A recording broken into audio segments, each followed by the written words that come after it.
Cross ਨਹੀਂ ਹੋਇਆ ਜਾ ਰਿਹਾ। ਉਹ ਬੱਚੇ ਜਿਹੜੇ ਨੂੰ ਤਕਰੀਬਨ ਉਹਨਾਂ ਨੂੰ 20 ਮਿੰਟ ਹੋ ਗਏ ਖੜੇ ਹੋਇਆ ਇੱਥੇ, ਉਹਨਾਂ ਨੂੰ ਕ੍ਰਾਸ ਹੋਣ ਦੀ ਇਜਾਜ਼ਤ ਨਹੀਂ ਦੇ ਰਹੇ ਡੰਪਰ।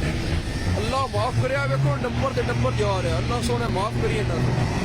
ਸਕੈਨ ਨੰਬਰਦਾਰ ਸਾਹਿਬ, ਓਏ ਹੋਏ ਹੋਏ ਹੋਏ, ਉਹ ਬੱਚੇ ਗਲਤ ਕ੍ਰਾਸਿੰਗ, ਜਿੱਥੋਂ ਇਹਨਾਂ ਜਗ੍ਹਾ ਮਿਲਦੀ ਉੱਥੇ ਜਾ ਰਹੇ ਨੇ, ਜਿੱਥੋਂ ਜਗ੍ਹਾ ਮਿਲਦੀ ਉਸ ਜਗ੍ਹਾ ਤੋਂ ਜਾ ਰਹੇ। ਉਹ ਬੱਚੇ ਦੇ ਹਾਲ ਉਹ ਵੇਖ ਲਓ, ਉਹ ਬੱਚੇ ਵਿੱਚ ਨੂੰ ਇਹ ਵੇਖ ਲਓ।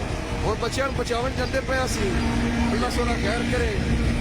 ਮੈਂ ਨੰਬਰਦਾਰ ਸਾਹਿਬ ਉਹਨਾਂ ਨੂੰ ਨਾ ਲਗਾਈ ਆਵਾਂ, ਨਹੀਂ ਤੇ ਉਹ ਵਿਚਾਰੇ ਆਣ, ਮਾਫ ਕਰੀਏ ਇਹਨਾਂ ਨੂੰ।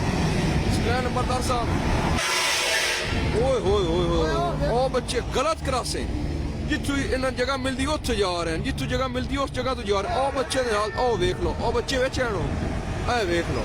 ਹੁਣ ਬੱਚਿਆਂ ਨੂੰ ਬਚਾਉਣ ਜਾਂਦੇ ਪਏ ਅਸੀਂ, ਅੱਲਾਹ ਸੋਹਣਾ ਖੈਰ ਕਰੇ। ਮੈਂ ਨੰਬਰਦਾਰ ਸਾਹਿਬ ਉਹਨਾਂ ਨੂੰ ਨਾ ਲਗਾਈ ਆਵਾਂ, ਨਹੀਂ ਤੇ ਉਹ ਵਿਚਾਰੇ ਆਣ,